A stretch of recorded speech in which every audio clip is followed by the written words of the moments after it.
Papa Clemente, Rey Felipe, antes de un año compareceréis ante Dios para recibir vuestro castigo. ¡Malditos! ¡Malditos! Hasta la 13ª generación de vuestro linaje.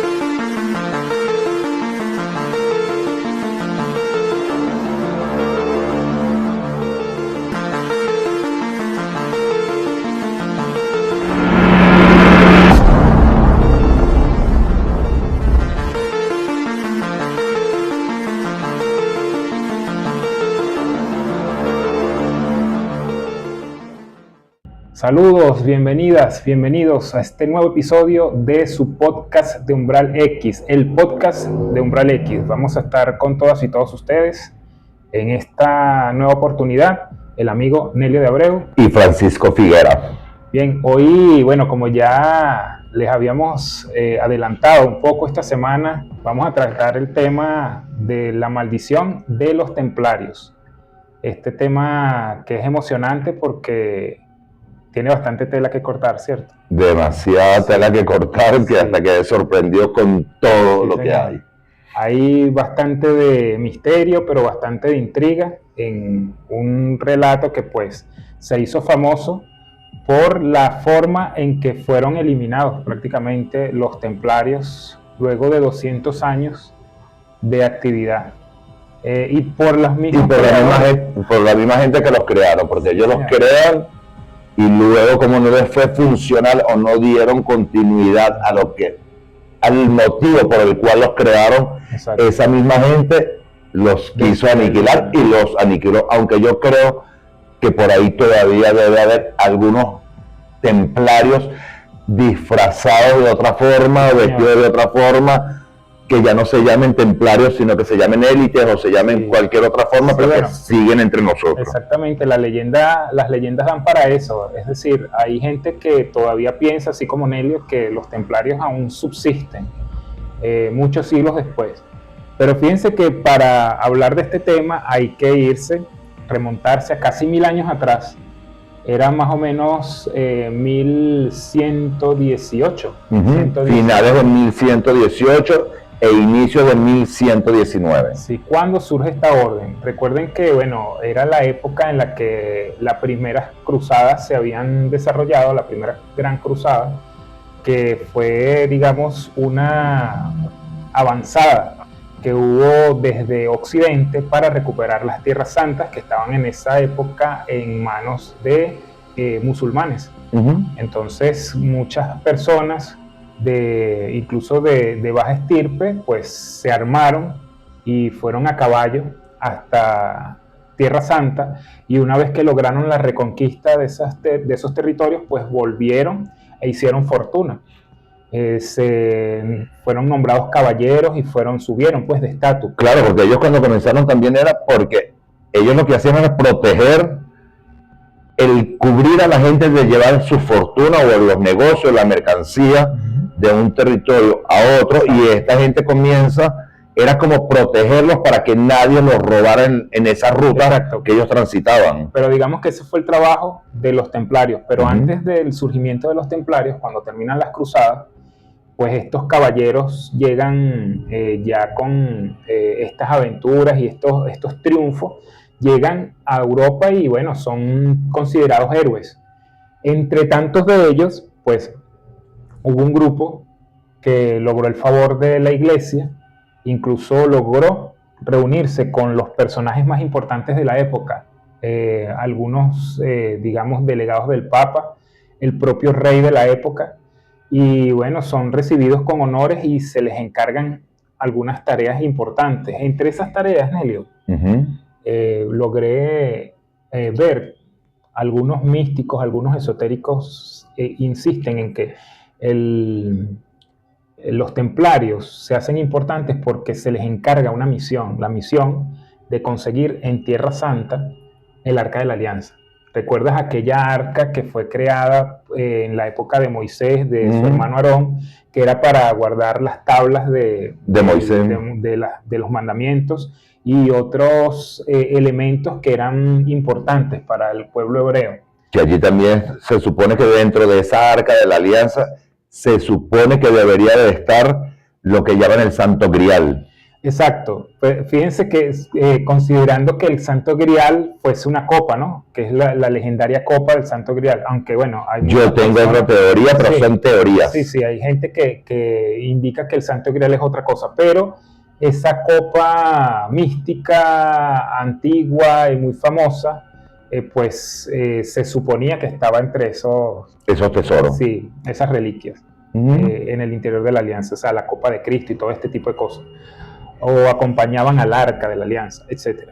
Pero en fin, estos caballeros que forman por primera vez la avanzada, que luego se convertiría en la Orden de los Templarios, enviados por las autoridades de la época en 1119 aproximadamente, a 1118 o 1119, a dirigirse a Tierra Santa, porque ya se sabía, según algunos manuscritos antiguos, donde supuestamente estaba el paradero del Arca de la Alianza. Según cuenta la leyenda, estos caballeros de alguna manera lograron hacerse del arca y llevarla a Europa. Una vez que eso pasa, pues esta orden no solamente se hace famosa entre las autoridades o las personas más influyentes de la época, sino que ganan el favor del Vaticano.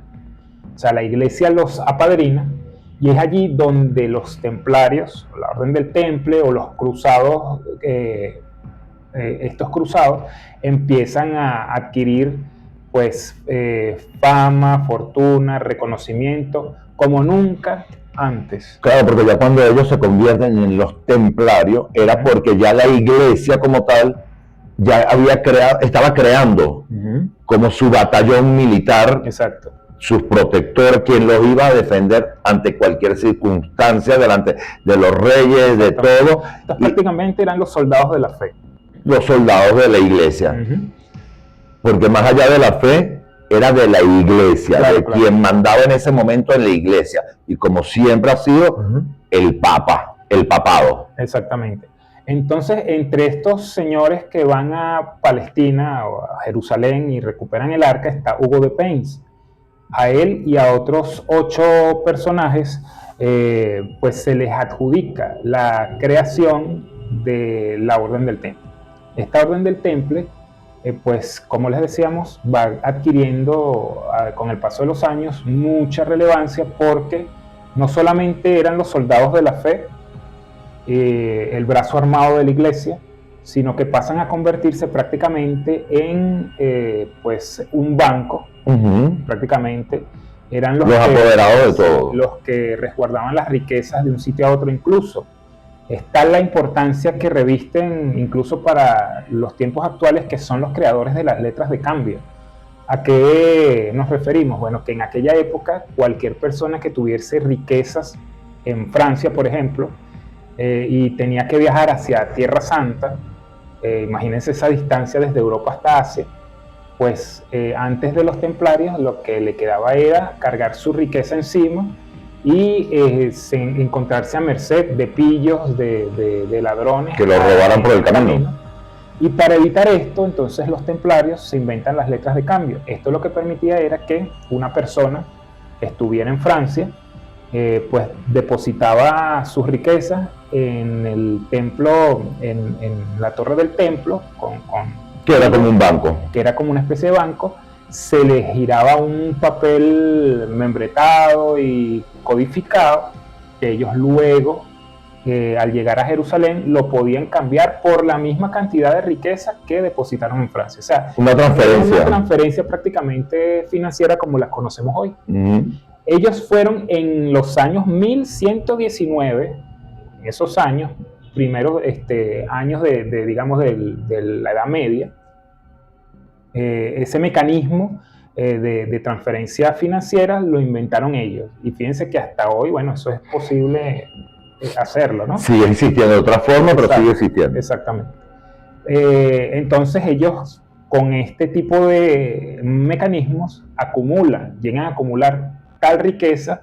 No solamente eran un banco, también eran propietarios de territorios, de terrenos, en todo lo largo y lo ancho de Europa. Fíjate que era tanto lo que ellos ganaban, que ellos compraron hasta Chipre, la isla de Chipre. La isla de Chipre, ellos la compraron donde ellos crearon su sede principal. Exactamente, sí.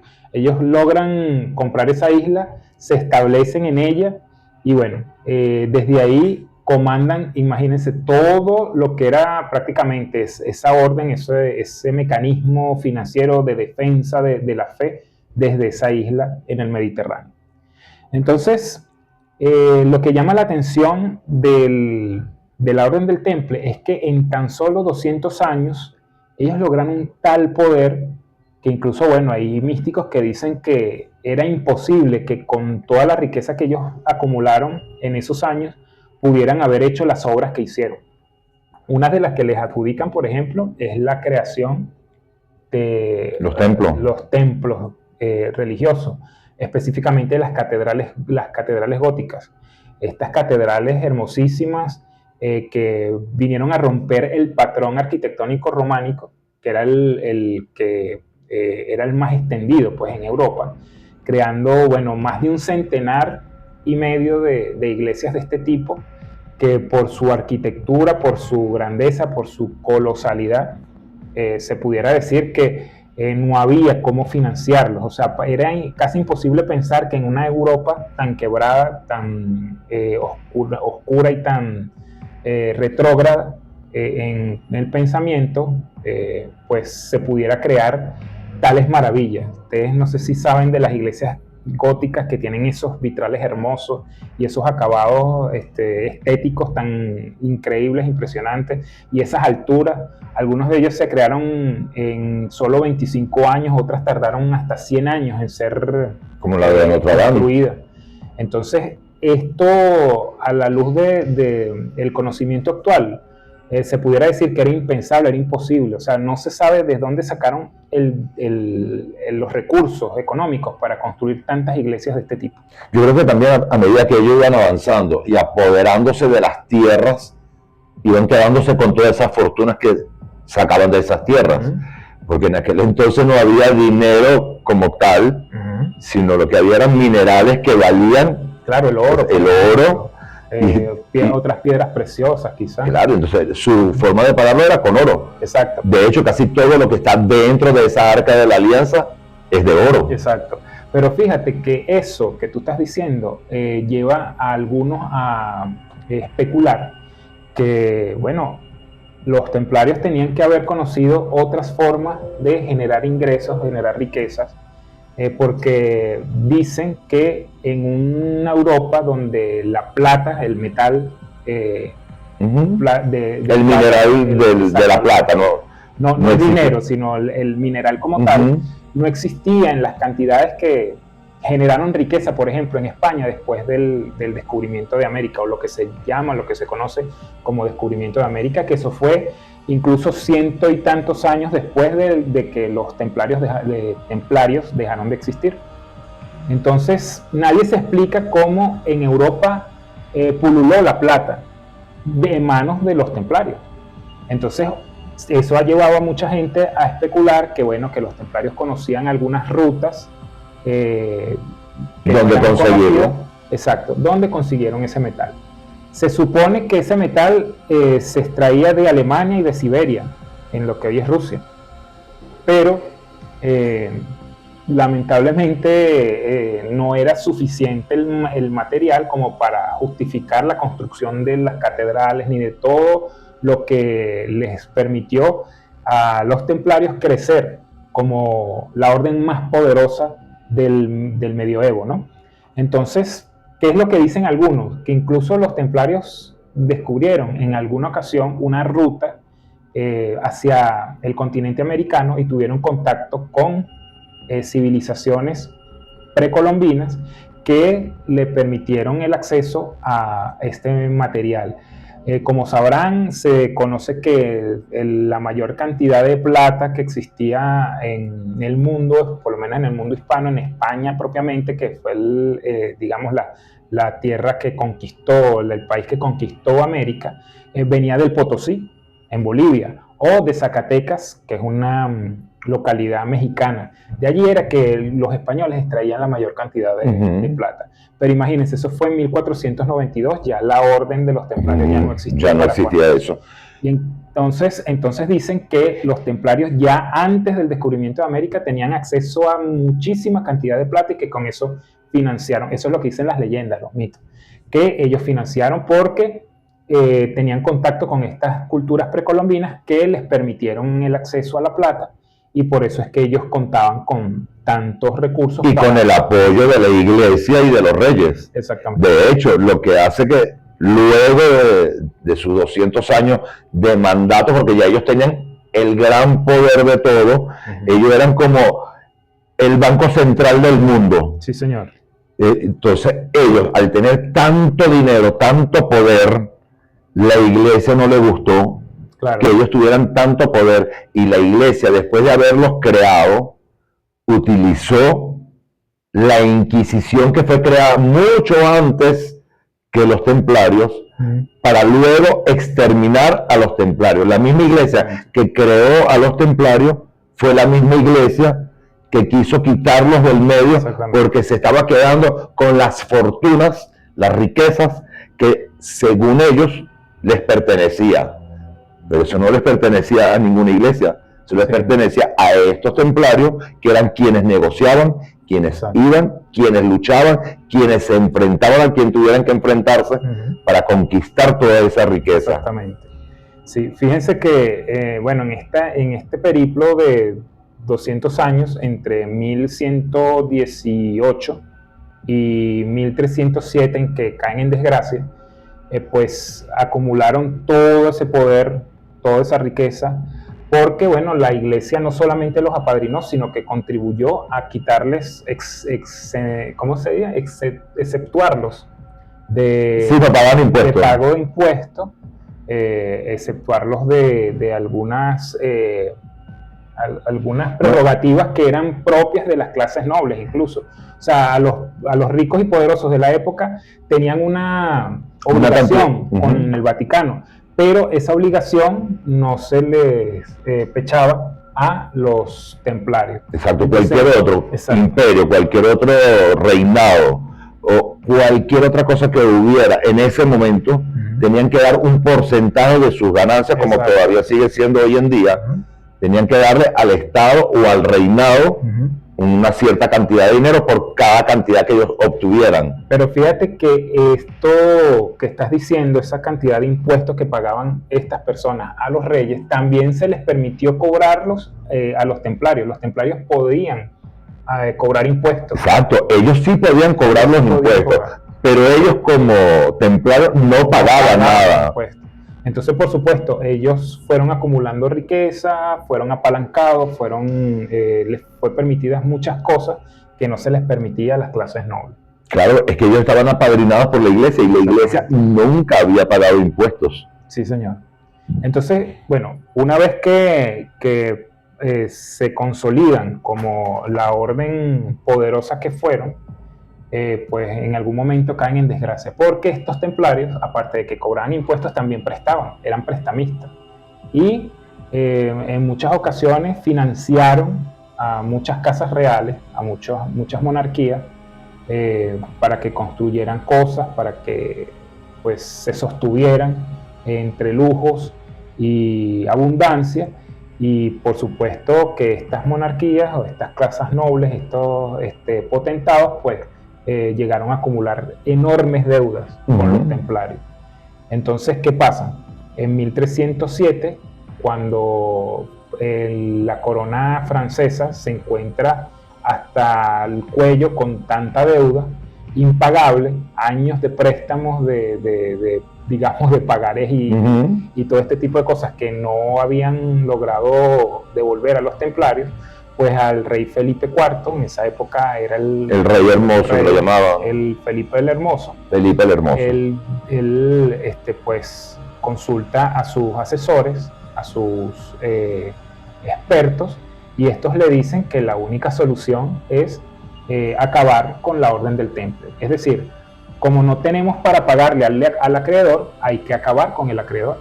Entonces esa fue la solución, la gran solución que estos expertos le presentan a Felipe IV, y él, encantado, aceptó. Claro, y él en complicidad con el Papa de la época. Exacto. Porque quien da la orden, claro, quien iba a dar la orden de terminar con los templarios era la iglesia como tal, porque los templarios le pertenecían a la iglesia. Él necesitaba ponerse de acuerdo con la iglesia para poder acabar con los templarios, y qué mejor que con el Papa. Exactamente, pero fíjate, por lo que estuve leyendo, la idea de acabar con los templarios no fue directamente ideada por ambos dignatarios, ¿no? Fue una idea que surge de la corona francesa, en este caso de Felipe IV, pero hubo muchas presiones por parte de este rey hacia el Vaticano, hacia la iglesia, y al final, bueno, tanto presionó y tanto dio que el Papa tuvo que ceder a estas presiones y quitarle todos los privilegios a la Orden de los Templarios. Y en este momento, también para no perder poder. Exacto, y en este momento es que lamentablemente la orden cae en desgracia, porque todos esos privilegios con los que contó durante 200 años, pues, fueron revocados prácticamente de la noche a la mañana. ¿Qué ocurre? En 1307, el gran maestre de la orden, en ese momento Jacques de Molay, pues es llamado a París para, bueno, una serie de reuniones y todo esto. Él, en vista de la convocatoria y de que se estaban haciendo cada vez más recurrentes, él decide mudar la sede de los templarios desde Chipre hasta la capital francesa, sin saber lo que se estaba tejiendo alrededor de la orden en la capital gala. Entonces, cuando él llega a París, pensando que, bueno, abriendo la sede en esa ciudad, él iba a tener mayor cercanía con la corona y las cosas iban a fluir mucho mejor, pues resulta que se encuentra con la peor de las estrategias, ¿no? O sea, una trampa en la que, bueno, le mandan a llamar porque iban a haber una serie de reuniones, pero resulta que lo que hacen es que lo arrestan. Le privan de libertad en ese momento, y con su arresto, pues entonces empiezan a caer no solamente él, sino todos los templarios que estaban en ese momento en activo en Francia. Y es cuando empiezan esos arrestos. Esos arrestos precisamente empiezan a ocurrir en un 13, era un viernes 13. 307. Que de hecho, de allí parte todo lo que hoy en día la gente habla de el viernes 13 o el martes 13, día de la mala suerte y todas esas cosas, parte desde ese día 13, cuando comienzan a agarrar todos los templarios, también con apoyo de los reinados, por ejemplo de Portugal, porque Portugal estuvo bien pegado con los templarios, porque el rey de Portugal también apoyaba a los templarios. Exacto. También los ocultaba, también los tenía. Exacto. Y comienzan todas las monarquías que debían dinero a los templarios. De hecho, cuando viene Cristóbal Colón, muchos años después, América, en 1492, los barcos que él utiliza vienen con las banderas de los templarios. O sea que, aunque hayan exterminado, matado, eliminado a los templarios, siguieron utilizando la cruz de los templarios mucho después con Cristóbal Colón. Exactamente. Por eso es que, bueno, esas son las teorías que dicen que supuestamente la orden subsistió luego de su aniquilamiento. Pero entonces, volviendo a lo que ocurrió ese 13 de octubre de 1307, nos encontramos entonces con una orden que fue llevada a una trampa. Fueron emboscados, y bueno, una vez que se apresa a todas estas personas, pues empieza la desgracia.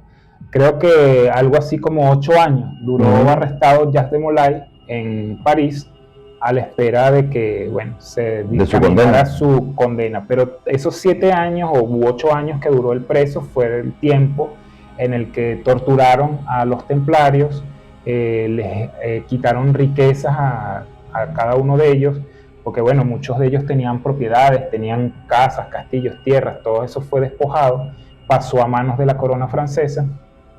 También Los obligaron bajo tortura a escupir la cruz. no, ahí lo que ocurre es que empiezan a inventar algunas cosas en contra de ellos. Supuestamente lo que pasa es que lo que tú estás contando son, digamos, las confesiones que ellos tuvieron que hacer bajo tortura. Pero antes de esas torturas, en las que ellos, bueno, fueron obligados para generar alguna... La culpabilidad. Sí, y algunas pruebas, algunas supuestas pruebas, escupir la cruz y todo este tipo de cosas, ya ellos habían corrido la voz de que eso era común en la Orden del Temple. La Orden del Temple fue acusada de muchas cosas para servir al propósito de reducir el prestigio que tenían en Europa.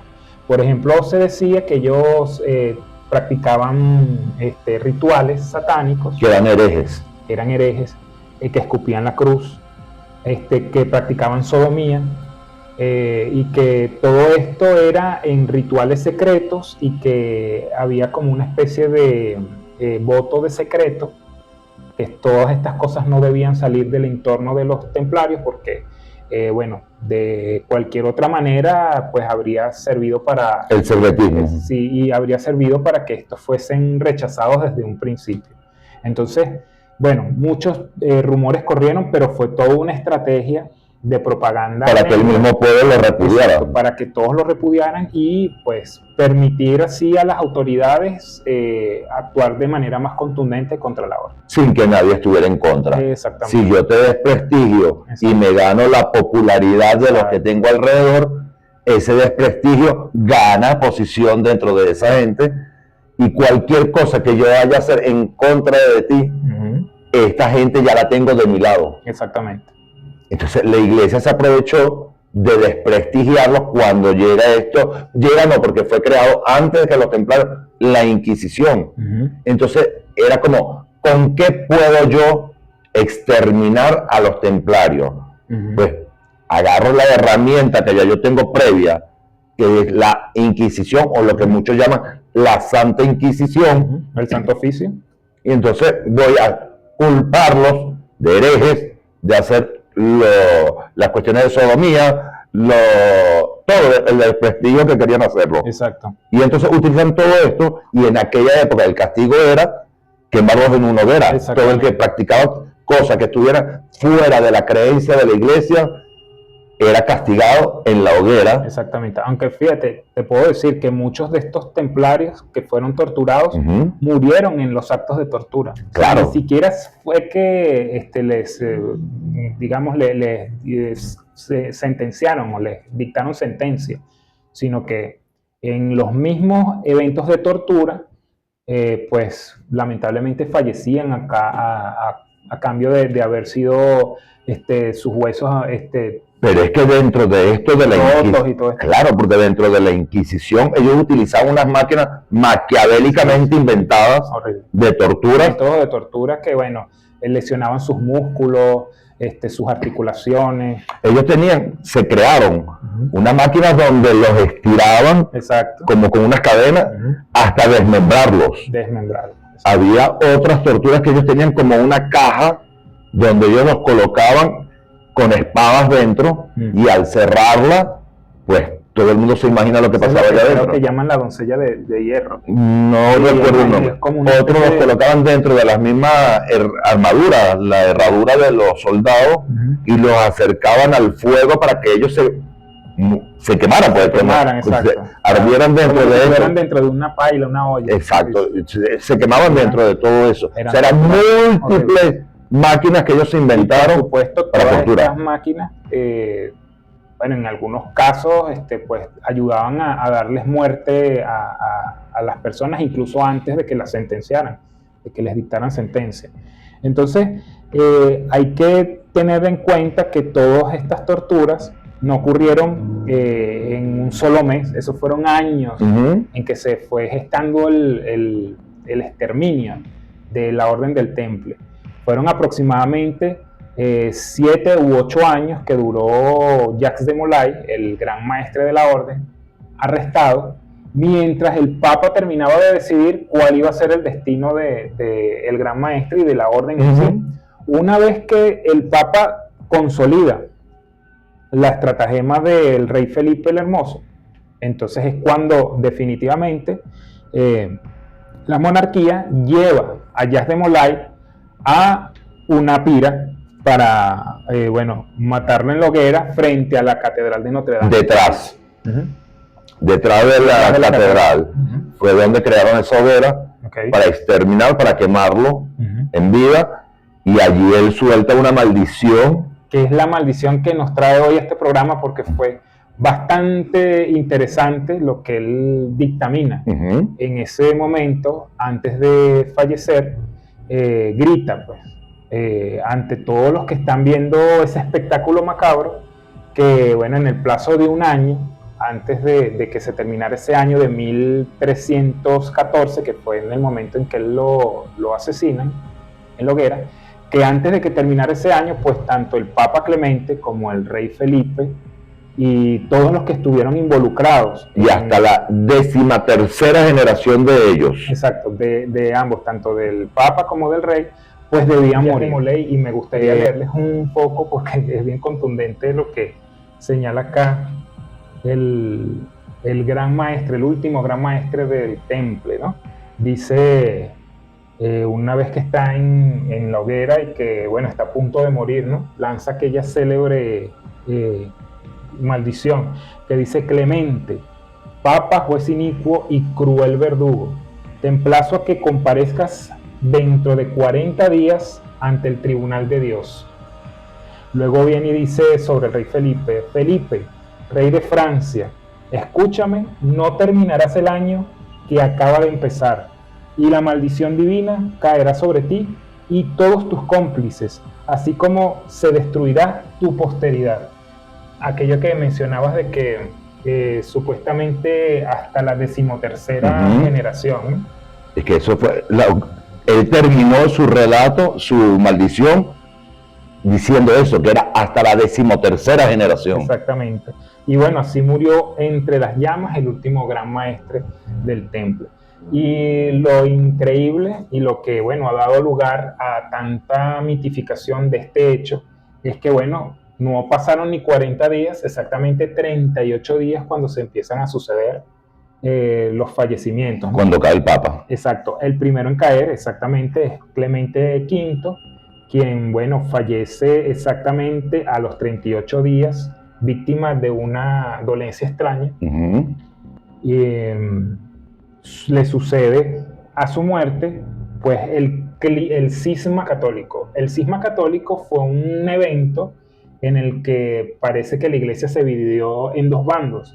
Entonces, un papado siguió despachando, como quien dice, desde Roma, y se fomentó un papado en Aviñón, una población francesa desde la cual, bueno, entonces había un papa. Entonces habían dos papas en realidad, en el tiempo en el cual, pues, el papa en Aviñón y el papa en Roma se peleaban la potestad de la iglesia entre sí, llamándose uno al otro antipapa. Entonces esto, por supuesto, se podrán imaginar, la gente de la feligresía no sabía a quién obedecer, si al papa en Roma o al papa en Aviñón. Entonces era algo característico. Claro, pero si lo llevas por la iglesia, el papa que uno debería seguir, o que los creyentes de la iglesia católica deberían seguir, es el que está en Roma. Exactamente, pero bueno, muchos adjudican esta situación, este problema, a la maldición de Jacques de Molay. Claro. Que decían, bueno, está bien, al Papa Clemente no le puedes decir que se muera su prole o su descendencia, porque no la tenía, supuestamente.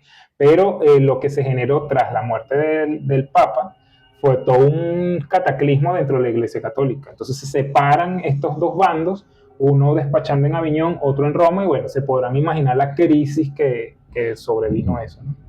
Era como un interino. Sí, algo así, uno desconociendo al otro, pero entonces, por supuesto, la feligresía dividida entre los que querían que el Papa estuviera en Aviñón, despachando desde Francia, y los que A querían... conveniencia. Exacto, y los que querían que el Papa siguiera despachando como desde sus orígenes en el Vaticano. Exacto, o sea, los que están en Roma o en otras partes del mundo le hacían caso al de Roma. Exactamente. Y los otros, estando en su país, querían que fuera este. De pronto había otros aliados, ¿no? Porque... obviamente, alguna monarquía también tendría que haberlos apoyado. Seguramente. Pero fíjense que, bueno, sucede entonces la muerte inmediata de Clemente V, luego del fallecimiento de Jas de Molay a los 38 días exactos. Pero entonces el mito se consolida cuando empiezan a fallecer otras personas que estuvieron involucradas en la estratagema contra Jas de Molay. Por ejemplo, fallece a mediados de 1314 uno de los ministros de Felipe IV, que en este caso se llamaba Guillermo de Nogaret. De esos 3 asesores que junto con Felipe tramaron pues, la caída del temple.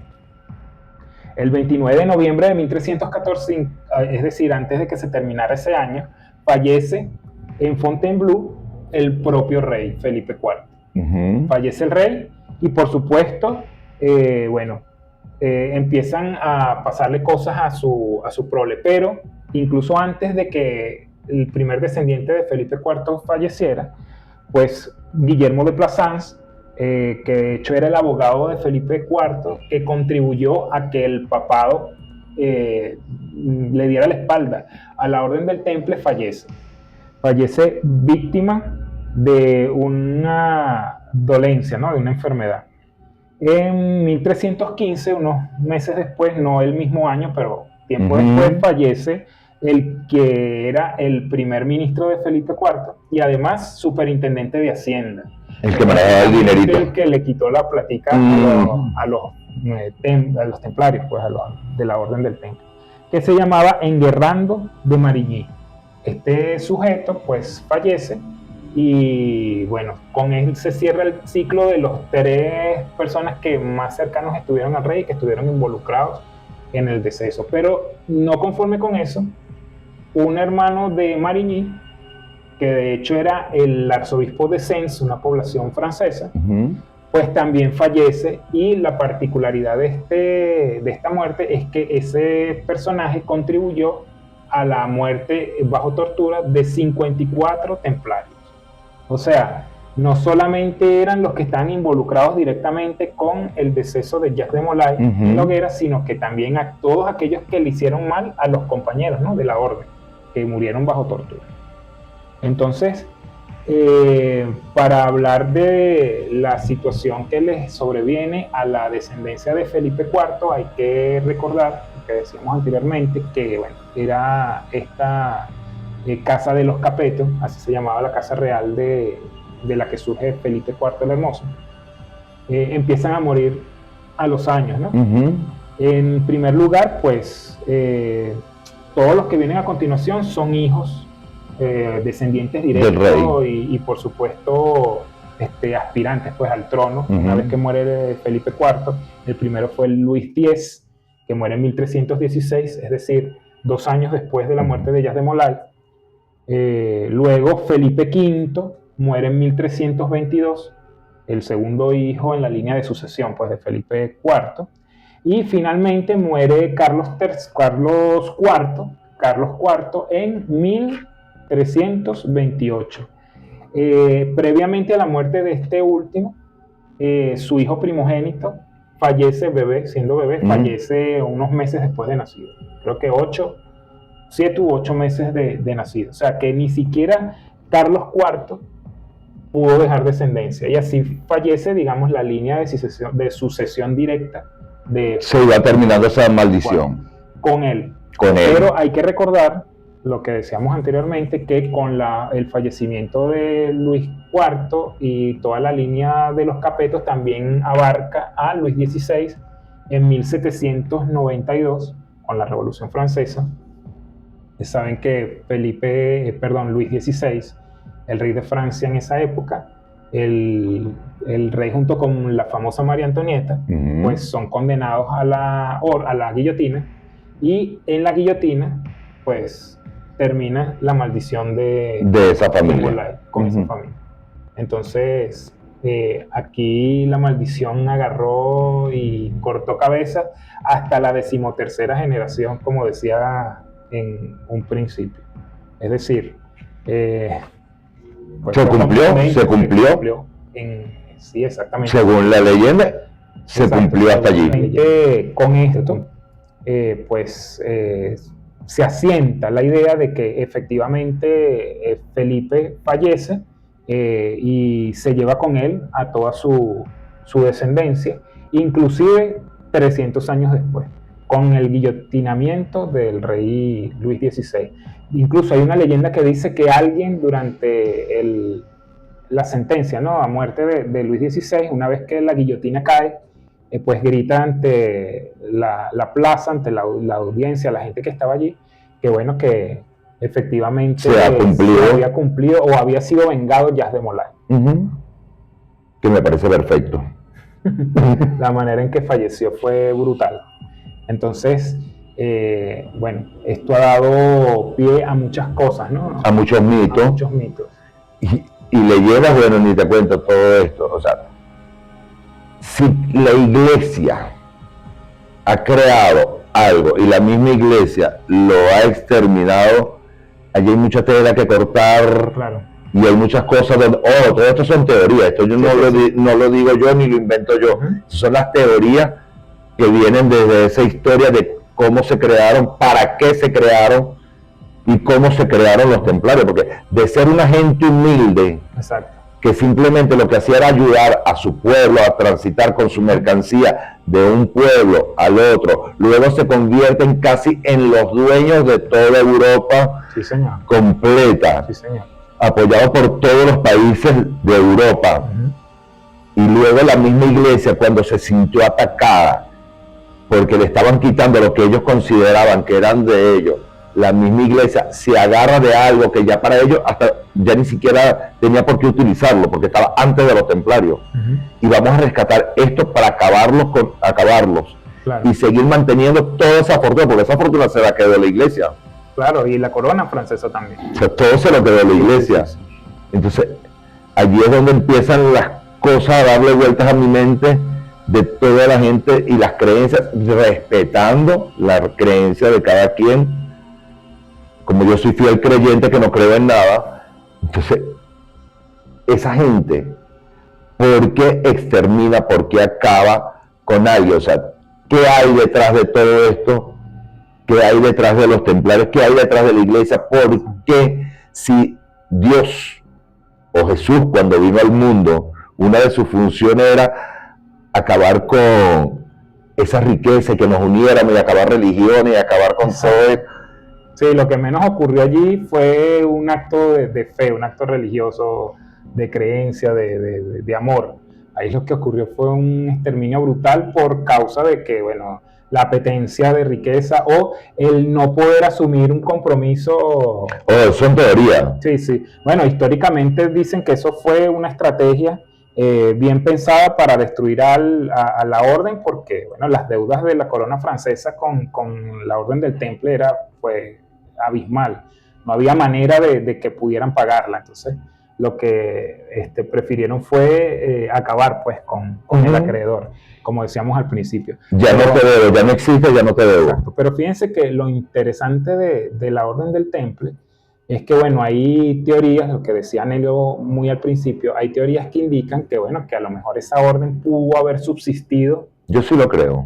A lo largo del tiempo, y una de las pruebas que algunos asoman es el hecho de que en 1492, cuando Colón parte en esa expedición desde España hasta supuestamente las Indias Orientales, pues lo hace con unas carabelas que ondean en sus velas la cruz de los templarios. La cruz patada que llamaban, la cruz de los templarios. ¿Cómo es que esta cruz, que era de una orden que fue famosa durante la Edad Media, pues llegó hasta la época de la conquista de América? Pues es algo que causa suspicacia y que pudiera dar luces de que la Orden del Temple no fue exterminada como tal, que de alguna manera subsistió, pero ya no con el nombre de la Orden del Temple, sino de pronto bajo otro... Ahí es donde yo caigo en creer que todavía ellos se mantienen en algún lugar a la sombra, pero que aunque tenga otro nombre que no sea los templarios, que sea otra orden, que tengan el nombre de otra orden, Exacto. ellos siguen actuando, Exactamente. siguen manteniendo fortunas, grandes riquezas y poder, aunque sea bajo la sombra, pero yo creo que sigue existiendo los templarios hoy en día con otro nombre. Bueno, hay muchas leyendas, muchos mitos que dicen que, bueno, que esos grandes acumulaciones de riqueza de los templarios, pues, están en algún lugar del mundo. Hay algún tesoro oculto de los templarios, hay bastante cantidad. De hecho, hay una isla. Exacto. Hay una isla que la han perforado por todos lados, porque dicen que los templarios en esa isla, que es una isla que está en el continente americano, que la han perforado por todos lados, ya no hay en donde más perforarla, pero supuestamente que todo eso, ese oro, esos tesoros, que están enterrados a más de 50 metros bajo tierra. 50 kilómetros. 50 kilómetros bajo tierra. Y ellos utilizaron esa isla, porque esa isla cada vez que iban bajando, por el tiempo que demoraba en llegar a esos 50 kilómetros bajo tierra, cuando ya están bajando, casi llegando al lugar, las aguas del mar vuelven a inundar ese lugar, impidiendo que puedan seguir excavando. Y mueven sus tierras, por supuesto, dentro de esos lados, y al desplazar esas tierras, sigue oculto allí, nadie ha logrado. Ocultando cada vez más el ocultando más, y que es verdad, es mentira, son teorías. Claro, ahora, este mito también ha dado lugar a, bueno, que se extienda en el mundo, por ejemplo, la existencia en la literatura. Hemos visto recientemente la existencia de órdenes como el Priorato de Sion, ¿no? Que supuestamente guarda la descendencia de Jesucristo. También supuestamente los vinculan de alguna manera con la orden templaria, que hubo maestros del temple que fueron también integrantes de esta orden, que supuestamente dicen que oculta el legado de Cristo, la descendencia de Cristo, ¿no? Con María Magdalena. Bueno, allí es donde caemos en la película del Código Da Vinci. Claro, pero allí es donde esto es pensamiento mío, que ya lo he leído en otros lugares, y es mi teoría también, porque yo me alineo en esa teoría. La gente está buscando el Santo Grial como una copa. Y para mí, al igual que el autor del Código Da Vinci, el Caballero de Troya y todo esto, que dicen que el Santo Grial no es esa copa como tal, sino que es un descendiente de Jesús con María Magdalena, que es el portador del ADN, de la sangre de Cristo, y que puede estar entre todos nosotros y no saber que justamente a tu lado tienes sentado al Santo Grial, que es un descendiente directo de Jesús, y la gente lo está confundiendo, buscando una copa en la arqueología, buscando esa copa, y quizás no sea esa copa lo que tienes que buscar, sino que tienes que buscar un descendiente directo, que allí viene el ADN de quien realmente representa el Santo Grial, que es la sangre de Cristo. Y que supuestamente son conocimientos que no deben trascender, porque la iglesia pues vendría a sucumbir. Se le caería todo lo que nos han dicho durante siglos. Entonces, bueno, son de esas cosas que se han desarrollado, gestado a lo largo del tiempo tras el aniquilamiento intempestivo de una orden que, bueno, fue tan poderosa durante la Edad Media. Yo aquí quiero hacer un paréntesis para hacerte un comentario, que luego me gustaría desarrollar ese tema en otro programa. Pero fíjate que hay unos científicos que están tratando de agarrar la sangre que quedó en el manto de Turín y en otras prendas que, según cuentan, vienen de Jesucristo, que tuvieron la sangre de Cristo, y están tratando de clonar a un Cristo con ese ADN del manto Turín y otras prendas más, donde puede tener la sangre de Cristo. Y yo allí digo, tú puedes recrear científicamente, como en mucho tiempo hicieron, clonaste un cuerpo que de repente va a crecer y todo este cuento.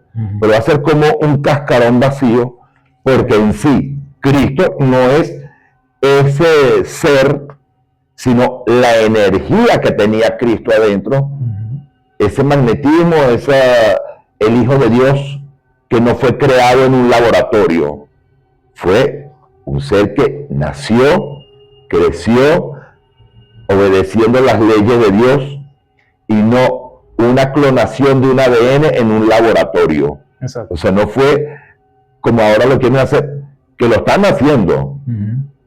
Esos científicos están creando un Dios de probeta, un Jesús de probeta. Entonces, tú lo puedes recrear y puede ser que sea un ser humano que tenga piel, que tenga carne, que tenga todo, pero no tiene la esencia. Claro, no tiene la conexión con lo divino. Por supuesto, por supuesto. Pero bueno, esas son cosas que no se sabe si tenemos que caer en un tema de esto. Pero es lo que se dice.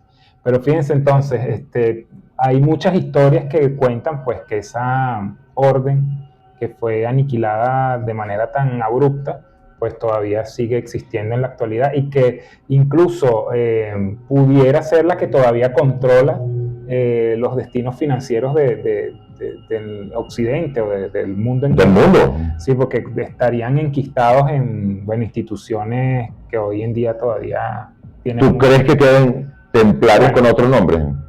No sabría decir, no sé ni qué creer en realidad con respecto a eso. Sí, hay creyente que no cree en nada. Oye, sería fantástico pensar que, bueno, todavía esta orden que fue tan poderosa en la Edad Media tenga algunos descendientes pues activos, poderosos y controlando la economía global. Pues, yo sí me compro esa teoría. Yo sí creo que ellos siguen con otros nombres que no los voy a mencionar ahorita, pero que todos ustedes saben. Pero yo sí creo que siguen aquí, entre nosotros, entre todos, que son los que mueven los hilos. Seguramente. Y que tienen gran poder para mover esos hilos, pero como se mantienen bajo perfil, no tan bajo perfil, yo creo que todo el mundo sabe quiénes son, pero les da temor hablar de ellos. Exactamente, sí. Teorías. Seguro que sí. Y la iglesia es poderosa para contarnos, para explicarnos, además que la iglesia mantiene algo que es mejor que la inteligencia artificial, mejor que cualquier detective, mejor que la NASA, mejor que cualquier cosa que existe en el mundo, que es el secreto de confesión. Porque en cada pueblo, en cada iglesia, en cada lugar donde estén, hay alguien que va a ir a confesarle a un sacerdote lo que está haciendo, quién vive por su casa, a dónde fue, y eso es el radar que ellos tienen sin tener una antena. Pero que toda esa información llega mucha Vaticano. Exacto, manejan mucha información. Toda. Información clasificada. Toda. Bueno, y con este recorrido alrededor de la historia de la maldición de los templarios y de la Orden del Temple, pues nos despedimos. Agradecemos su amabilidad, su compañía. Y bueno, será hasta un próximo episodio de el podcast de Umbral X. Entre el mito y la razón. Y si usted sabe algo más sobre la historia de los templarios y la Inquisición, lo invitamos a dejarnos sus comentarios aquí en la caja de comentarios, por supuesto, y que nos sigan para seguir investigando más cosas dentro de este Umbral X. Así es, será entonces hasta una próxima oportunidad. Muchísimas gracias de nuevo. Chao. Chao.